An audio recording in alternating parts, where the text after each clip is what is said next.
Buenas tardes y bienvenidos un día más a este magazine informativo. Hoy es martes ya, 18 de septiembre, y hoy vamos a comenzar hablando con el Partido Popular de Villanueva de la Serena. Para eso tenemos al teléfono a José Antonio Manzano. Buenas tardes, José Antonio. Hola, muy buenas tardes, Sara. Hola, José Antonio. Bueno, quería contactar con vosotros para tratar el asunto de la moción al Pleno que vais a presentar. Coméntanos de qué se trata. Bien, efectivamente, hoy hemos presentado por la vía de urgencia, porque la costumbre del alcalde de Villanueva es no incluir en el orden del día las mociones, tanto si las presentamos con antelación suficiente como si las presentamos una vez convocado el Pleno. Bien, se ha convocado Pleno para este jueves y nosotros hemos presentado una moción en el sentido de que ante las lluvias acaecidas hace apenas poco más de una semana, y como viene siendo habitual en Villanueva, cuando se producen fuertes lluvias, se producen las inundaciones en determinados sitios que son siempre los mismos. ¿Qué quiere esto decir? Pues que en la calle San Francisco, en la avenida de la Hispanidad, una zona donde, por cierto, antes no se producían inundaciones hasta tanto se hizo la obra, con los perjuicios para los comerciantes industriales del entorno, así como en diversas rotondas.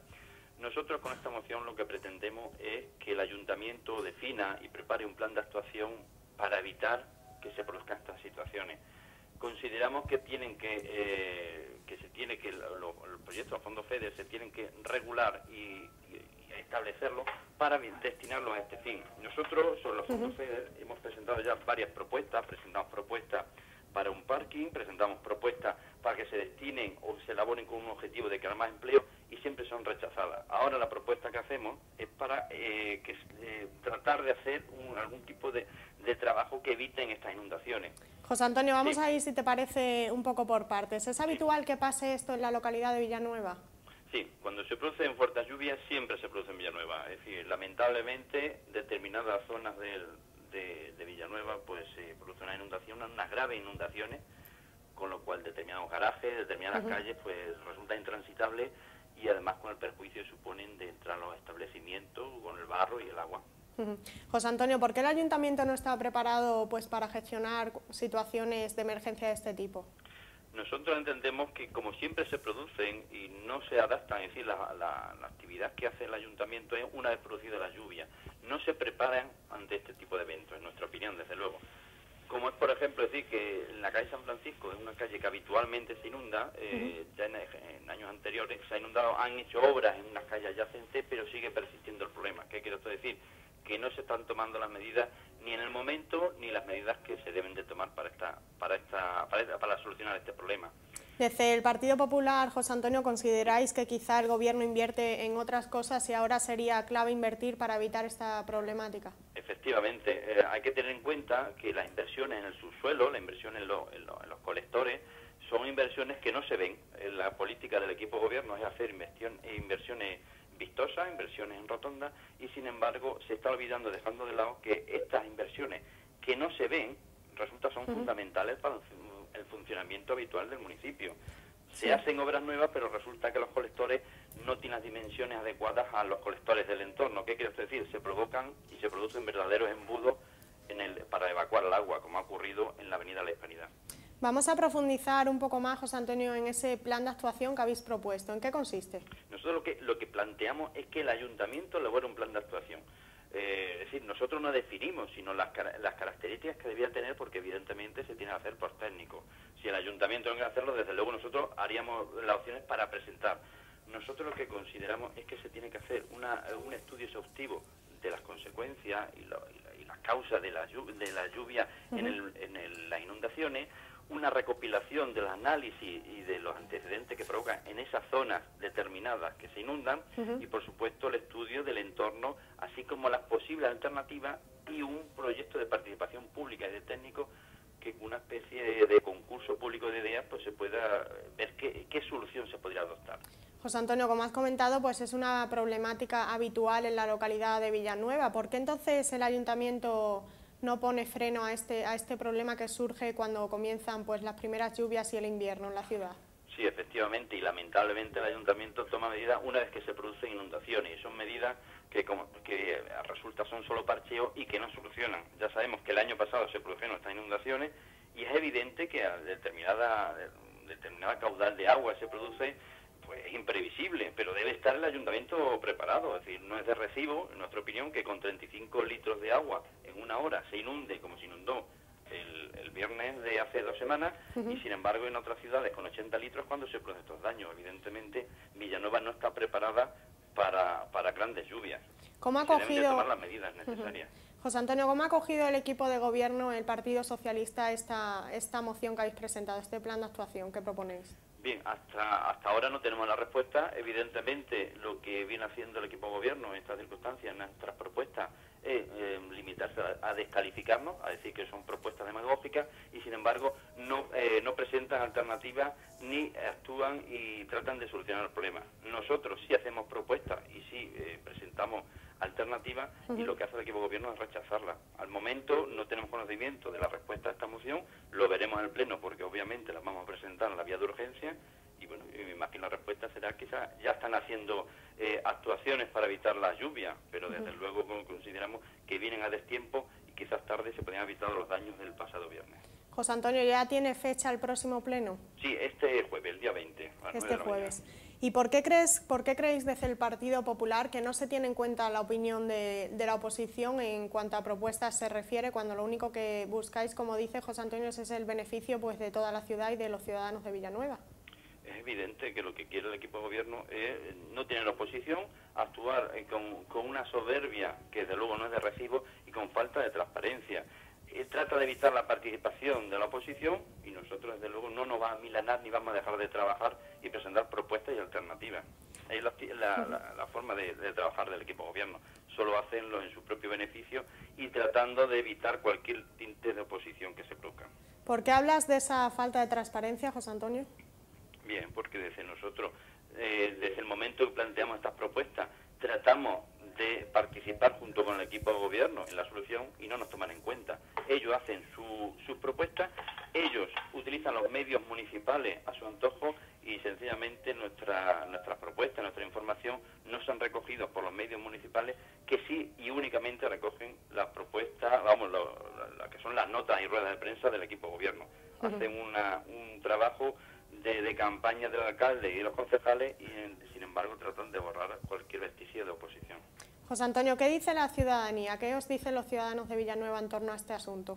Pues los ciudadanos están muy molestos porque después de tanto tiempo se continúan produciendo estos daños, después de todos estos años se siguen produciendo las inundaciones y no se toman las medidas adecuadas y a tiempo por parte del equipo de gobierno. Y la verdad, y estamos con ellos, que no se puede continuar esta situación. Ahora nos acercamos a una época que previsiblemente puede ser de lluvia, y sin embargo pues nos vemos que hasta que no se han producido las primeras inundaciones no se han acordado que hay que actuar a tiempo. José Antonio, me has comentado antes que el Ayuntamiento sí ha comenzado pues con algunas actuaciones y ha tomado cartas en el asunto. ¿Qué es lo que está haciendo en concreto?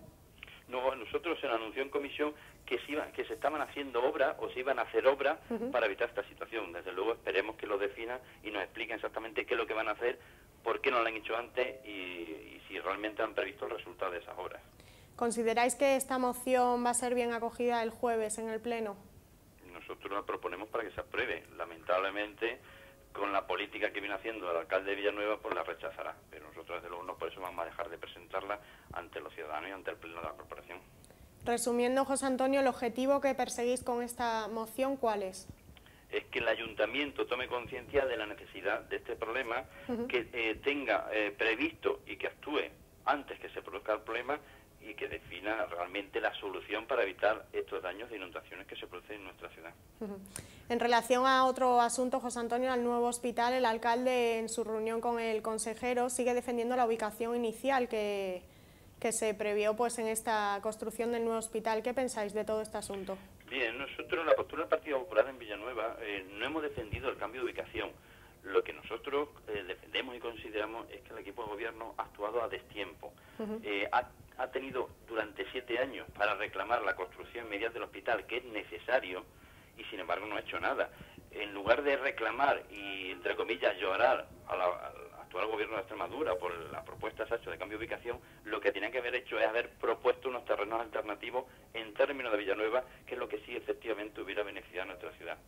Rechazaron esta propuesta diciendo que era de tiempo, y sin embargo ellos continúan. Eso ofrece que la decisión está en el gobierno de Extremadura y nosotros no la apoyamos. Nosotros lo que proponemos es que se tenía que haber hecho antes y haber propuesto terrenos en términos de Villanueva, que todavía no es tarde, desde luego. José Antonio, el alcalde por su parte dice que la decisión del cambio del hospital ha sido una decisión política y en segundo lugar ya práctica. Práctica, bueno, en su explicación, evidentemente, la propuesta de cambio de ubicación se basa en unos criterios técnicos según se nos ha explicado por parte del Gobierno de Extremadura. Pero en primer lugar el alcalde siempre habla pues de que en primer lugar se ha tenido en cuenta una decisión por parte de esa declaración que hizo el alcalde. Su opinión es igual, del mismo modo que fue una decisión política esa ubicación, y en la que él no dijo ni si estaba bien, si estaba mal en su momento. Cuando se produjo se limitó a contentarse con que a Villanueva se le había concedido un palacio de congreso, y con eso no dijo absolutamente nada, ni si estaba a favor o en contra del cambio de ubicación. José Antonio, le asumió. Has hablado ahora mismo del Palacio de Congresos. Me gustaría saber qué opinión te merece pues todo este asunto del Palacio de Congresos. También se está trabajando por parte de la Junta de Extremadura para traer cierta actividad a ese Palacio de Congresos. ¿Qué piensas de todo esto? Bien, el Palacio de Congresos, una obra que se hace en Villanueva, que a priori, pues bueno, podríamos entender que viene bien que cualquier inversión que se produzca en nuestra ciudad. Ahora bien, nosotros pensamos y consideramos que esta obra podría haber, esta inversión, este dinero podría tener un mejor destino, no solamente, por ejemplo, un hospital o una ampliación de la residencia Felipe Trigo o otro tipo de actividad que hubiera sido más productiva. El darlo a contenido es una forma que ya está previendo el alcalde de Villanueva, que carece de contenido esta ubicación en nuestra ciudad. Lamentablemente sabemos el número de habitantes que tiene Villanueva, es decir, no podemos competir con los palacios de congreso de ciudades como Badajoz, Mérida o Plasencia. Y el alcalde, ante esta situación, ya prevé que no va a tener contenido suficiente y ahora va a reclamar y trata de echar la responsabilidad a que el Gobierno de Extremadura esté en la obligación de darle contenido. Nosotros lo que vemos aquí es un ponerse ya a la defensiva, porque lamentablemente el mantenimiento del Palacio de Congreso tiene un coste excesivo, y que veremos a ver si el ayuntamiento es capaz de asumirlo con el nivel de actividad que se produzca dentro del mismo. Quizá, José Antonio, es una gran inversión que se hizo pues por parte del Partido Socialista y que está sin ser utilizada. Evidentemente es una inversión política, es una inversión que se decidió contentar a Villanueva en esa ubicación, y que a lo mejor hubiera tenido destino, hubiera tenido un mejor destino esa inversión. Nosotros desde luego consideramos que en Villanueva es un coste que veremos a ver de qué manera el ayuntamiento puede asumir su mantenimiento y quejarse. La falta de contenido para su funcionamiento pues viene a ser un poco de asumir su incapacidad o su resignación a que no va a haber servicios que pueda prestar el Palacio de Congreso que realmente beneficien a la ciudadanía. José Antonio, repasando un poco las declaraciones que ha hecho el alcalde de Villanueva en relación a la declaración de la fiesta de interés turístico regional del concurso de la sandía y el melón, sigue responsabilizando al Partido Popular de esa no concesión. ¿Qué opináis de esto? Evidentemente el alcalde de Villanueva, como siempre, se esconde, trata de echar los problemas o las culpas a los demás, y él no asumir en absoluto su propia incapacidad para gestionar este asunto. Bien, nosotros cuando hicimos la propuesta al Pleno de la Corporación, nosotros ni consultamos, ni pedimos, ni negociamos nada con el Gobierno de Extremadura. Nosotros únicamente le trasladamos esta propuesta a la Hermandad de San Bartolo y a la Comisión de Festejo de la misma. Es una propuesta que nosotros hicimos, como seguimos haciendo, y las haremos todas las que sean necesarias. Y ahora bien, el alcalde dice que tenemos nosotros la culpa, que no se conceda, y llega a afirmar, lo que nos parece de una gravedad extrema, que él negoció que se concediera la declaración de interés turístico a la fiesta de la carrerita, y sin embargo en esa misma ocasión también se tramitó la declaración de interés turístico de toda la Semana Santa de Villanueva, cuando se pidió documentación y se pidió todo el expediente a las diferentes cofradías y hermandades. Y sin embargo lo que vino a hacer es burlarse de ello, porque si vino a reconocer que él ya había negociado la concesión del día de la carrerita como fiesta de interés turístico, entonces se estaba burlando. Nosotros no hemos negociado ni nada. Nosotros asumimos esta situación, desde luego no nos parece justa, creemos que el concurso Melón en Sandía tiene suficiente entidad para ser declarado de interés turístico, y sin embargo, bueno, lo que no podemos es asumir que el alcalde no echa a nosotros la culpa, lo que es fruto de su propia incapacidad y asumir, a su vez, valga la redundancia, que el funcionamiento de la Junta de Extremadura del Partido Socialista se regía única y exclusivamente por voluntad política y por concesiones políticas a diferentes entidades. José Antonio, ya para finalizar me gustaría que hicieras un balance de la gestión del equipo de gobierno de Miguel Ángel Gallardo, del PSOE, de esta última legislatura por parte del Partido Popular. Bien, en lo que llevamos de año, pues el alcalde toma como buque insignia de su actuación el Palacio la obra del paso a nivel. Sabemos que se iniciaron la obra un mes o unos meses antes de la elección del año pasado, y sin embargo el 1 de agosto lleva un año que se cortó dicho acceso a Villanueva, y sin embargo, pues bueno, esperamos que se termine antes del día 31 de diciembre, que es su compromiso. Esta obra ha supuesto un perjuicio muy grave y que unas consecuencias imprevisibles para el comercio de Villanueva, que veremos a ver si se recupera.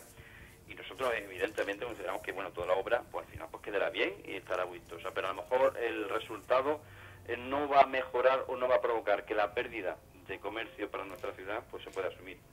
Luego seguimos viendo que la forma de trabajar del equipo de gobierno es insultar y descalificar a la oposición, ir a remolque en las diferentes actividades que se vienen haciendo, es decir, que las propuestas son las que le vienen de diferentes entidades públicas y asociaciones privadas, y sin embargo no tienen iniciativa.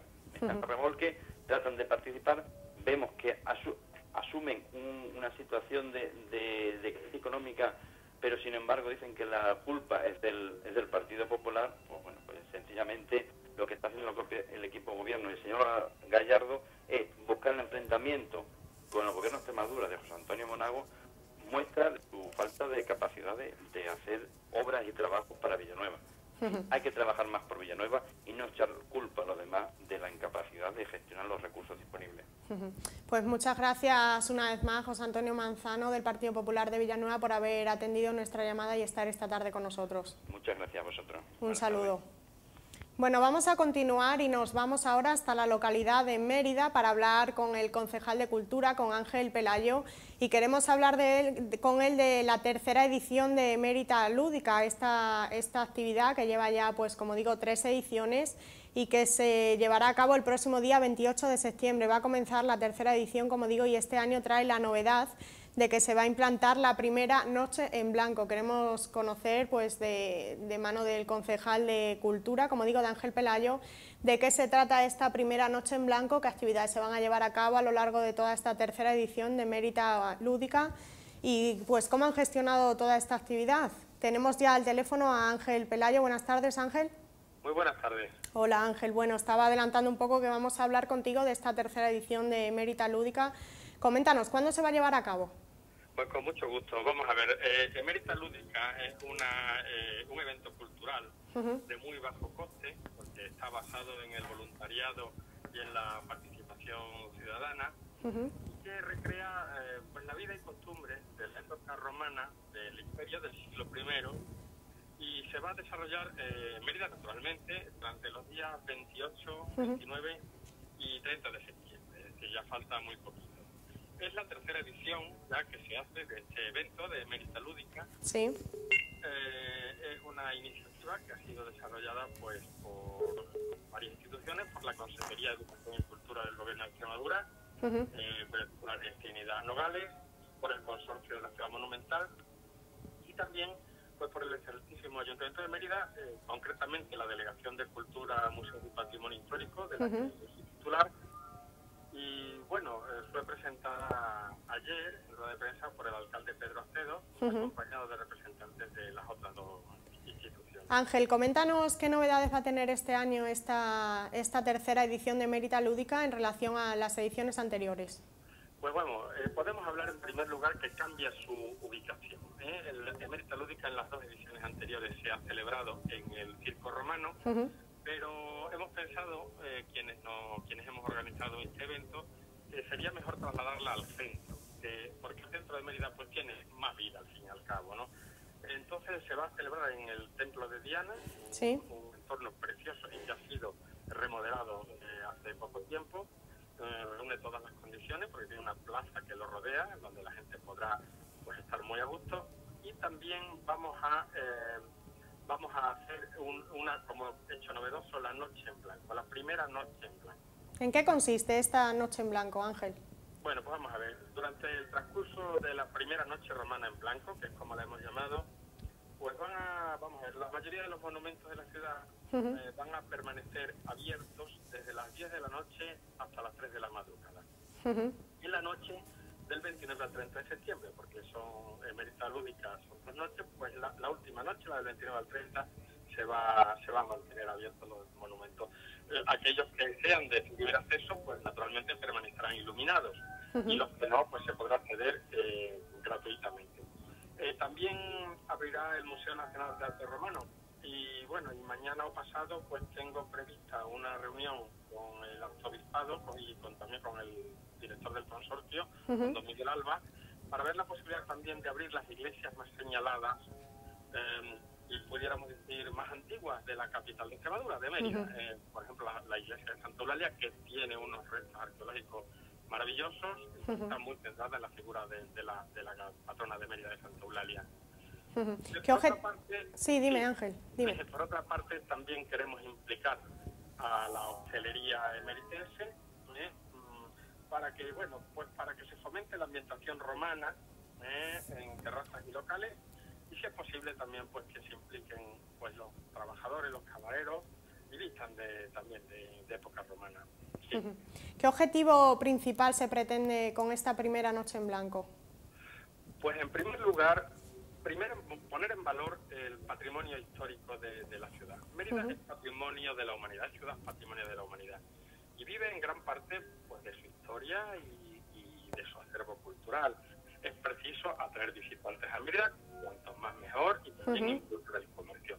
Este tipo de actividades que, como he dicho al principio, tienen un muy bajo coste y se basan en el voluntariado y en la participación ciudadana, pues ha sido demostrado que han funcionado muy bien en otros lugares donde se han hecho.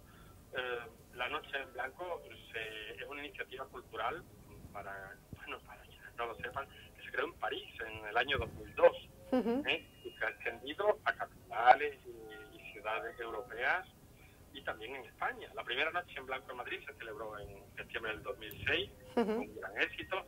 Luego la ha hecho Málaga, nuestra vecina Badajoz, Alcalá de Henares y ahora Mérida. Mérida es una ciudad con historia y entidad suficiente como para un evento de estas características pues sea un éxito. No dudo que así será. Ángel, has hablado de ese cambio de ubicación este año. En ediciones anteriores fue en el Circo Romano y este año se traslada, has comentado, al centro, y el objetivo es un poco atraer a más gente, a más ciudadanos a esta actividad.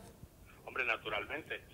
Vamos a ver, una actividad de esta no solamente divierte, sino que también crea atractivo para los visitantes y también, pues naturalmente, reactiva el comercio, la hostelería y naturalmente aquellas tiendas de Mérida que quieran permanecer abiertas, pues lo podrán hacer, ¿no? Yo lo que haría es un llamamiento a la participación, a divertirse y a trabajar por la ciudad por parte de los emeritenses. No deben ser solo las instituciones las que trabajen en pro de la ciudad, aun por mucho que nosotros seamos los representantes políticos pues, aquí por los ciudadanos, ¿no? Lo cual para nosotros considero un honor, sino que también todos deben implicarse para potenciar pues, a nuestra ciudad, la imagen y el turismo de nuestra ciudad, en definitiva. Ángel, son ya 3 ediciones de Emerita Lúdica. ¿Cómo surgió esta idea?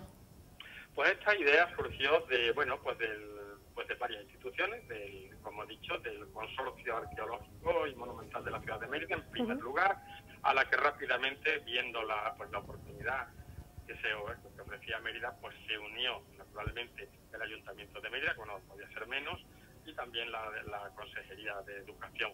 Pero digamos que la idea surgió pues una feliz idea de Miguel Alba, a quien yo reconozco naturalmente y agradezco esta iniciativa del director del consorcio, científico del consorcio. Él tuvo la idea y somos muchos los que estamos pues, colaborando en todo lo que podemos, desde luego desde las instituciones, para que llegue a buen término y sigan muchas más ediciones en años consecutivos. Ángel, la colaboración por parte del Ayuntamiento, ¿en qué consiste? ¿Qué hacéis para beneficiar a esta actividad? Pues yo me atrevería a decir que la colaboración del Ayuntamiento es fundamental. Porque claro, pensemos que un evento de estas características requiere de una infraestructura que si hubiera que hacerla con, bueno, pues con cargo a un presupuesto sería pues, muy costosa, porque se requiere del concurso, naturalmente, pues de la policía municipal, que tiene que ordenar todas las zonas del centro donde se va a celebrar este evento. Vamos a ver, el ayuntamiento va a instalar también pues todo lo que son las tarimas donde se van a celebrar los eventos culturales. También, bueno, la Delegación de Cultura va a proveer también pues de puntos de luz, digamos de iluminación, de sonido, en fin, todo lo que está en nuestra mano dentro de los limitadísimos recursos económicos que tiene el Ayuntamiento de Mérida, porque la crisis todos sabemos en dónde nos encontramos, pero bueno, todo lo que esté de nuestra parte pues naturalmente se va a hacer. La colaboración, la organización, la propaganda también, gracias a los medios de comunicación de que dispone el Ayuntamiento, pues todo esto lo hemos asumido como propio para ofrecer a los emeritenses pues, unas 2 noches de diversión y días, ¿no? De diversión, de actividades culturales y de fomento de nuestra historia y para poner en valor nuestro patrimonio cultural e histórico. Ángel, hablas de ofrecer a los emeritenses pues esa diversión y acercarles esa cultura. ¿Cómo es acogida la actividad entre los emeritenses en las ediciones anteriores? Pues yo he de decir que ha sido muy bien acogida. Yo en la edición anterior pues participé en ella, pues presentando diversos actos y diversas actividades. Recuerdo ahora mismo que presenté una pasarela de moda romana en el Templo de Diana, también presenté una obra de teatro en el Circo Romano, que es donde se desarrolló el núcleo de las actividades. La Biblioteca Municipal Juan Pablo Forner, que depende del Ayuntamiento de Mérida, naturalmente, y sus clubes de lectura participaron muy activamente en la lectura de textos clásicos. En fin, son muchas las actividades que se harán. En esto estamos trabajando. Has hablado de algunas de las actividades que se han llevado a cabo en ediciones anteriores, pero ¿qué se va a poder encontrar en esta Emérita Lúdica? Un poco pues por calendario de días, Ángel, ¿qué podemos encontrar? Bueno, vamos a ver, Mérida, en realidad Emérita Lúdica lo que trata es de que los ciudadanos se abstraigan un poco de la vida moderna, si ello es posible, ¿no? Porque en el mundo que vivimos, se trasladen al siglo I, ¿no? Y haga que, bueno, pues que emeritenses y visitantes pues vivan como romanos, con un programa amplio, en la medida de lo posible, y bueno, se van a hacer, ¿qué podría yo deciros? Pues numerosísimas actividades, talleres infantiles, tiendas romanas, cantinas, visitas guiadas al Templo de Diana, la misma noche romana en blanco, habrá una lucha de gladiadores en el anfiteatro, habrá un fuego sagrado dedicado también a, bueno, pues los ancestros de la ciudad de Mérida, ¿no? En fin, son muchas actividades, muchas y muy ricas. También está abierto a todo lo que la participación ciudadana de modo ordenada quiera hacer, es decir... Efectivamente, Ángel, te iba a preguntar eso precisamente, si los ciudadanos pueden participar de manera activa en esta Emérita Lúdica. No solamente pueden, sino que yo me atrevería a decir que deben, ¿no? Porque esto es algo que es de toda la ciudad. A todos aquellos que bueno, pues que tengan bueno, pues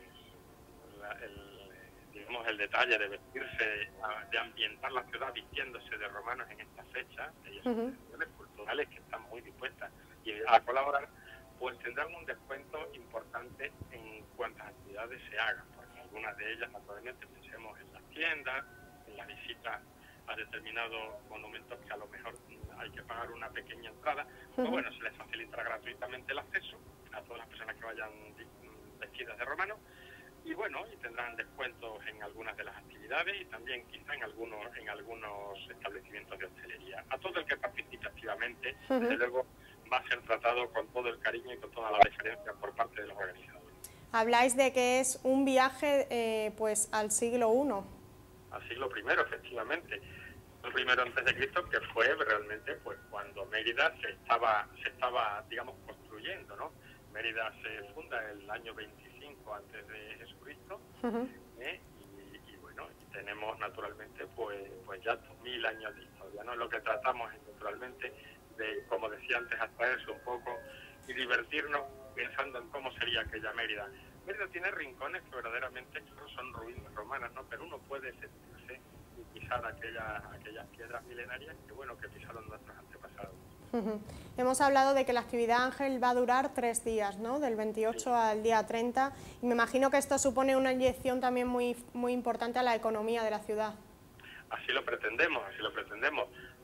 Por eso precisamente hemos decidido traerla al centro, para revitalizar en la medida de lo posible pues todo lo que es la hostelería, que buena falta hace en esta época de crisis, pues que haya actividades para que esto sea así. Es de decir que, vamos a ver, que esta actividad es complementaria de otras muchas que tanto desde las instituciones, desde el Museo Nacional de Arte Romano. Ayer por la noche se hizo una recreación de la novela Alcazaba de Jesús Sánchez Adalí, nuestro mejor embajador de la ciudad de Mérida, no digo en España, sino en todo el mundo. Es un escritor muy leído, ¿no? Y que ha hecho de embajador. Ayer se hizo una recreación, como digo, de su novela Alcazaba en el Museo Nacional de Arte Romano, por cierto, que hubo obsequio del Ayuntamiento de Mérida al museo y a su labor que hace por la ciudad. En breve tiempo, quizá en noviembre, a mediados de noviembre, llegará la magnífica exposición Romanorum Vita, que es un obsequio también de la Fundación Social de la Caixa, que fue galardonada ayer en los premios del Museo Nacional de Arte Romano. Es decir, son muchas actividades culturales que, buscando una optimización de recursos naturalmente y un bajo coste, se están poniendo en marcha para revitalizar la vida cultural de Mérida, que es de lo que nosotros en gran parte vivimos. No olvidemos que Mérida, ciudad patrimonio de la humanidad, vive de la cultura y de la historia. Hablando, Ángel, de lo que vive Mérida, que también influye mucho pues el turismo, la atracción de turistas que tiene esta localidad, esta ciudad, la capital de Extremadura. No sé si tenéis ya algún balance de cómo ha ido este verano en cuanto al turismo en la localidad. Pues realmente, vamos a ver, aunque el equipo de gobierno, digamos que todos estamos coordinados, yo no soy delegado de turismo y no dispongo de las cifras que me gustaría ofreceros. Desde luego, a mí me gusta hablar con propiedad, y mucho más si hablamos de cifras y de economía. Por consiguiente, yo ahora mismo no me siento capacitado para deciros unas cifras exactas de participación y no puedo hacerlo, sintiéndolo muchísimo. Era pues simple curiosidad, porque no sé si conoces que en la localidad de Cáceres, por ejemplo, ha bajado bastante el turismo en estos meses de verano. Simplemente era conocerlo, pero hablaremos, como dices, con el concejal encargado del turismo. Sí, pero verás, la crisis económica nos afecta a todos. Claro, está influyendo. Los esfuerzos que a mí me consta que hace la consejera de Turismo, Lola Hernández, por revitalizar el turismo y la cultura también, porque todos trabajamos coordinadamente, pues puede ser que a veces luchar contra corrientes sea difícil. Yo estoy seguro de que los esfuerzos se hacen desde el Ayuntamiento de Mérida y desde otras instituciones, también desde la Consejería de Turismo del Gobierno de Extremadura, para revitalizar el turismo. Lo que ocurre es que estamos pasando una crisis terrible y que por muy buenos y muy encomiables esfuerzos que estemos haciendo desde el Gobierno, también la de la consejera de Turismo, Lola Hernández, la consejera municipal de Turismo, Lola Hernández, pues claro, puede ser que parezca que los resultados no son los apetecidos. Sí lo son, porque el trabajo siempre rinde frutos. Lo que ocurre es que es luchar contra corrientes. Claro. Ángel, me gustaría ir acabando, pero quiero que nos hagas un repaso un poco pues a las actividades que vais a llevar a cabo por parte de la Concejalía de Cultura de ahora en adelante, en lo que queda de año, un repaso rápido a lo que tengáis programado. Pues vamos a ver, es difícil porque nosotros programamos las actividades culturales por trimestres, ¿no? Pero ya os he hecho un previo de dos grandes, digamos, actividades que van a ser Romanorum Vita, y también va a ser pues la exposición, ¿no? Sí, exactamente, la exposición Romanorum Vita. También hemos hecho lo del Museo Nacional de Arte Romano, y ahora hay un ruido aquí que no sé de dónde proviene. Ruego a que disculpen a los sí, yo creo que también lo estaba notando yo, que había cierto ruido en la llamada, pero yo creo que se escucha bien. Bueno, ya, en todo caso ya ha cesado. Entonces, seguimos con la programación habitual de cultura, naturalmente. Aparte de esta iniciativa, se van a hacer naturalmente la programación habitual de Filmoteca, se van a hacer obras de teatro contratadas con la red, conciertos como el que se hizo ayer en el Museo Nacional de Arte Romano, que era una iniciativa de la Delegación de Cultura en colaboración con el Museo Nacional de Arte Romano.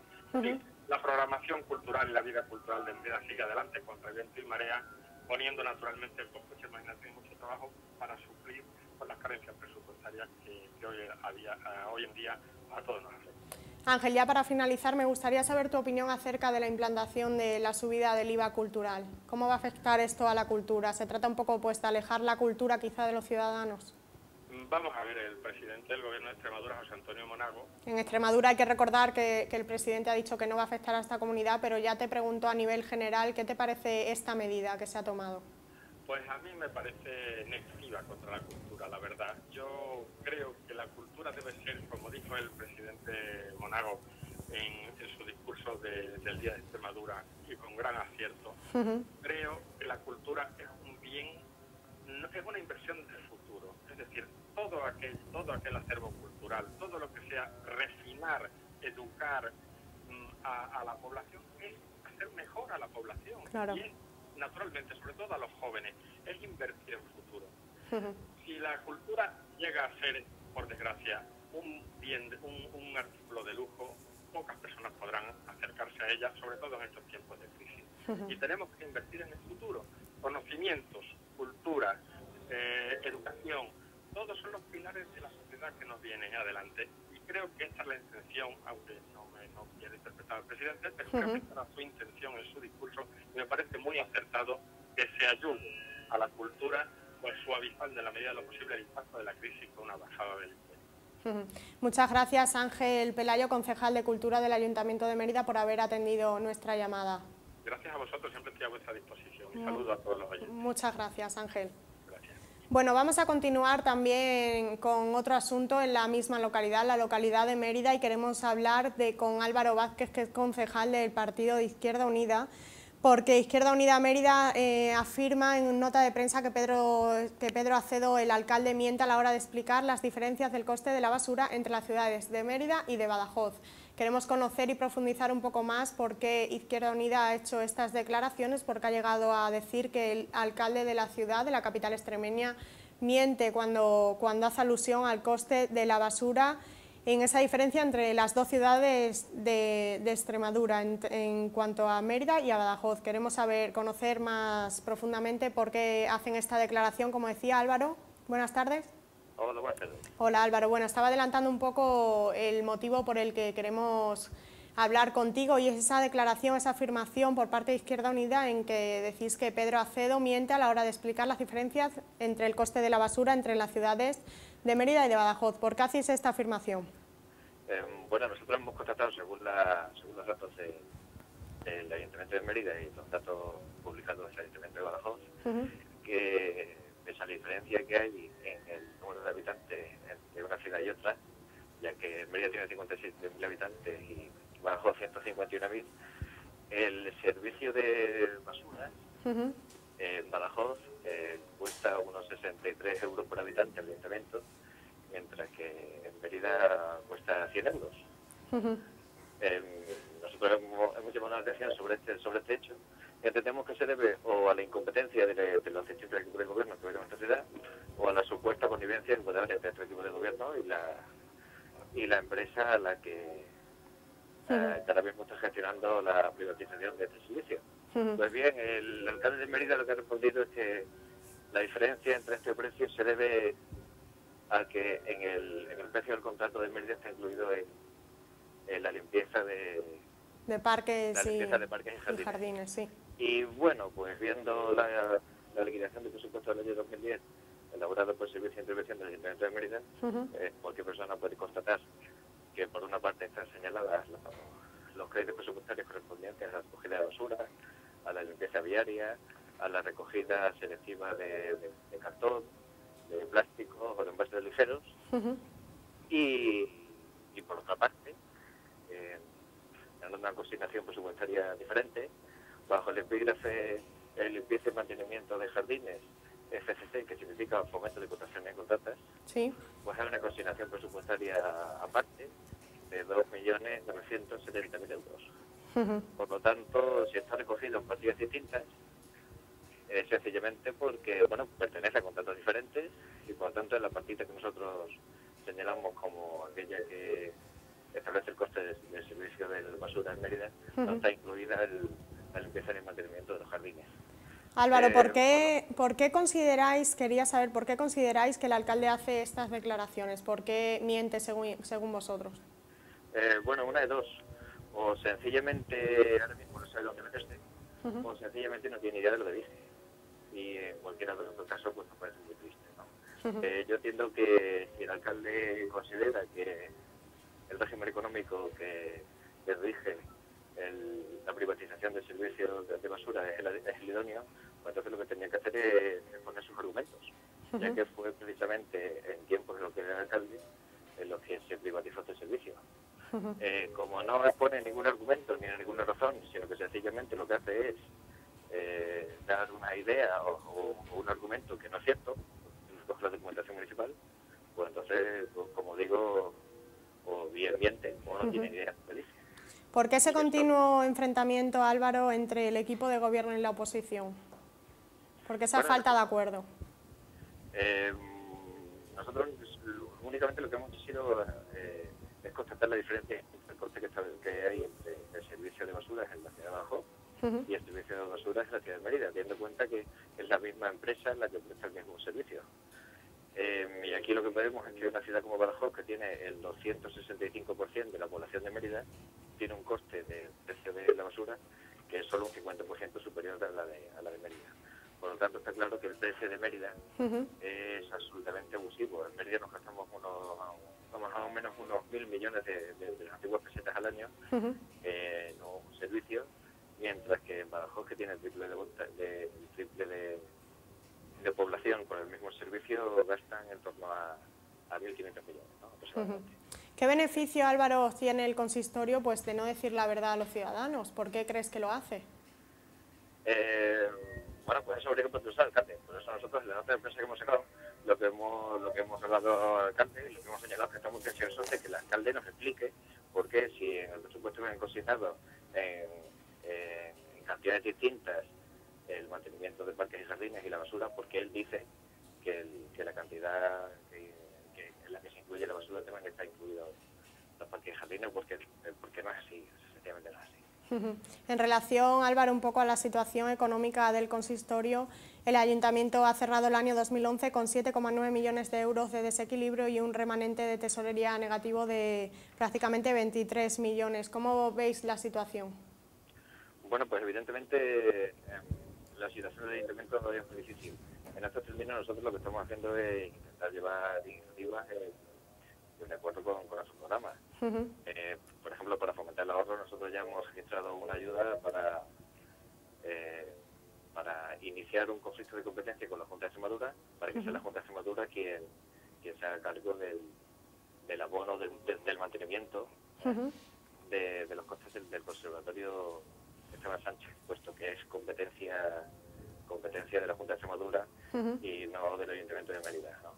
¿Y qué ahorro tendría esta medida, por ejemplo, Álvaro? ¿Qué supondría para el consistorio? Supondría un ahorro de al menos 1 millón de euros al año.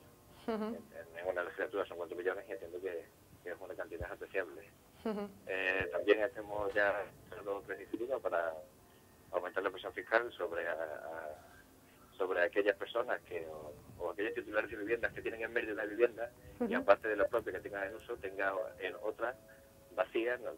Ya que entendemos que supone un desajuste, en primer lugar, entre la imposibilidad que tienen muchas personas de hacer una vivienda y la infrautilización por parte de sus titulares de esas viviendas si no las ponen al mercado. Estas iniciativas que planteáis, Álvaro, desde Izquierda Unida, ¿se tienen en cuenta por parte del Ayuntamiento, por parte del equipo de gobierno? Bueno, la verdad es que nosotros lo que podemos decir es que tenemos al margen de las diferencias que tengamos con el resto de los grupos, las relaciones que solemos tener, como en algunos casos particulares, las relaciones que solemos tener con todos los grupos son bastante cordiales. Y en este sentido, bueno, pues ya ha habido algunas iniciativas que se han llevado a efecto. A lo mejor no todas las que nosotros teníamos, por ejemplo, hemos comenzado la presión fiscal sobre los automóviles de mayor cilindrada, que son los automóviles que evidentemente son de mayor coste o digamos de lujo y que por lo tanto manifiestan mayor capacidad adquisitiva por parte de su titular. Hemos recordado pues esos datos, esas cifras que hacen ver que la situación del Ayuntamiento de Mérida no es muy buena y que las arcas municipales no se encuentran en buena situación, pero aún así, viendo estas cifras, ¿consideras que el Ayuntamiento está haciendo una buena gestión en lo que va de legislatura? Yo lo que creo es que la cosa va a ir a peor, que la actividad económica va a seguir disminuyendo, que la capacidad de recaudación que tiene el Ayuntamiento también va a seguir disminuyendo, y que la política de privatizaciones que está llevando a cabo el Ayuntamiento pues no va a hacer sino empeorar esta situación. El que tenemos de intentar salir, por lo menos dentro del margen de comunicación que tiene este Ayuntamiento, entiendo que la única manera que hay de salir de aquí es eliminar lo superfluo, acometer medidas de flexibilidad fiscal en la medida en que tenemos que pagar más en las personas que tienen más, y luego revisar los contratos que tiene suscrito el Ayuntamiento con las diferentes empresas. No puede ser que paguemos 1 millón de euros a una empresa sencillamente por limpiar escaleras, ¿no? por la limpieza de centros públicos, ¿no? Álvaro, has hablado de esas políticas de privatización que lleva a cabo el Ayuntamiento. ¿Consideráis desde Izquierda Unida que quizás se está beneficiando a la empresa privada pues en detrimento un poco de los ciudadanos? Nosotros tenemos muy claro que todos los procesos de privatización que se llevan a cabo tienen como único beneficiario al final la empresa, la que al final se la adjudica el servicio. Eso es algo que está absolutamente claro. El servicio de basura yo creo que es un buen ejemplo para ello. La limpieza de centros públicos, como he dicho, también es un ejemplo bastante extraño de lo que nosotros, o bastante ajeno a lo que nosotros entendemos que es el interés general de este Ayuntamiento. No tiene ningún sentido privatizar un servicio de limpieza, que lo único que hace es una señora o un señor darle un uniforme, una fregona, un poco de lejía y marcharlo. O sea, ¿cuál va a ser la diferencia de gestión entre unos y otros? No sé, pues está claro que o empeorar las condiciones de calidad de servicio o empeorar las condiciones salariales y laborales de los trabajadores, y mucho menos cuando el coste salarial o el coste de las nóminas de ese servicio puede estar en torno a 500.000 y o 600.000 euros más o menos, y luego se adjudica por 1 millón de euros. Claro. Entendemos que ese beneficio es absolutamente justificado. Álvaro, términos, dime. Entendemos que muchas veces hay una disonancia o incluso una contradicción entre el discurso oficial del equipo de gobierno y algunas de las medidas que han adoptado. Hablando de las medidas que ha adoptado el equipo de gobierno, podemos hablar también de esas medidas de ajuste y esos recortes que también el equipo de gobierno local de Mérida ha llevado a cabo y dicen que se debe un poco a la herencia socialista en las arcas municipales. ¿Qué pensáis de esto? Hombre, hay elementos objetivos que en algunos términos saben cantar los ojos al Partido Popular. La deuda municipal que tenía el Ayuntamiento de Mérida cuando la cedió el Partido Popular al poder en estas últimas elecciones era absolutamente desmesurada. O sea que un alcalde tenía que hacer frente al Ayuntamiento con 75 millones de deuda es bastante lamentable, pero no olvidemos que el mecanismo de financiación que ha puesto en marcha el gobierno del PP a nivel nacional para los consumidores ha supuesto un aumento de 9 millones de la deuda que ya tenía contraída el Ayuntamiento de Mérida. Por lo tanto, a los 75 millones que aportó, entre comillas, o que provocó, entre comillas, el Partido Socialista, pues nada más llegar el Partido Popular lo sumó 9 millones y luego 150.000 euros más en la fase posterior. Por lo tanto, yo creo que, bueno, aquí parece que cada uno está poniendo su gotita, ¿no? También es cierto que ha habido algunas medidas de restricción del gasto que podrían ser adecuadas, ¿no? Como eliminar la duplicidad de algunos puestos, algunas vacantes que no estaban cubiertas, y por tanto su eliminación no supondría ningún despido, pero que sin embargo, sí, su buena existencia suponía su cobertura presupuestaria, ¿no? O la adecuación de algunos regímenes salariales, pues un poco la necesidad. No puede ser que alguien trabaje de 8 a 3 y cobre un complemento por turno o de fin de semana si trabajas de lunes a viernes. No tiene ningún sentido. Entonces ha habido algunas medidas que han sido correctas y que nosotros las hemos apoyado. Por parte que consideramos razonable. Álvaro, por parte del portavoz del equipo de gobierno de Fernando Molina, asegura que van a tener que plantear nuevas propuestas de recortes, más recortes aún, porque dicen que la situación es muy delicada y que no consiguen pues mejorar esas cifras de tesorería negativa. Nosotros, como decimos, entendemos que, bueno, pues si quieren mejorar la situación financiera del ayuntamiento, por ejemplo, el contrato de la basura acaba en 2014, pues a lo mejor lo que tienen que hacer es que el ayuntamiento gestione directamente ese servicio. No olvidemos que cuando se privatiza un servicio, lo primero que se establece es una memoria económica para establecer cuál es el precio del servicio, cuál es el precio que debe de pagar la empresa al ayuntamiento para que se le adjudique, o al contrario, o que sea el ayuntamiento, según la naturaleza del servicio, que es el ayuntamiento que se lo paga la empresa, ¿no? Depende de si tiene contraprestación o no. Pero para realizar el cálculo de ese coste de servicio siempre se dice, o siempre se establecen unos parámetros mínimos, que son el coste de administración, el coste de personal, el coste de maquinario, funcionamiento ordinario de servicio, y luego hay un coste añadido que es el beneficio del empresario. Entonces, es una fórmula que a nosotros siempre nos ha llamado mucho la atención. Está claro que gestionándolo en las mismas condiciones, como mínimo nos ahorraríamos el beneficio que se llevaría el empresario. Por lo tanto, no es el más barato. Álvaro, ya tenemos que finalizar la llamada, pero por último me gustaría una pregunta muy sencilla que se la hice también a tu compañera de Izquierda Unida en Villanueva de la Serena ayer, Encarna Muñoz, y es tan sencillo como Escobar o Margarita. ¿Cómo, perdón? Una pregunta muy sencilla, te digo, Escobar o Margarita, ¿por quién os decantáis en Izquierda Unida de Mérida? Bueno, yo personalmente he apostado por la figura de Margarita, que creo que bueno, dentro de los elementos comunes que evidentemente tiene que tener cualquier candidato y cualquier militante dentro de Izquierda Unida, pues entiendo que la persona, en este caso, más sin menospreciar a ninguna de las personas que puede formar parte de otra candidatura, entiendo que la persona que puede desempeñar de una forma más acorde con lo que yo entiendo que es Izquierda Unida y con lo que siempre ha sido Izquierda Unida es Margarita. Eso sin lugar a dudas. Pues muchísimas gracias, Álvaro Vázquez, concejal de Izquierda Unida en el Ayuntamiento de Mérida. Muchas gracias por habernos atendido un día más. Gracias.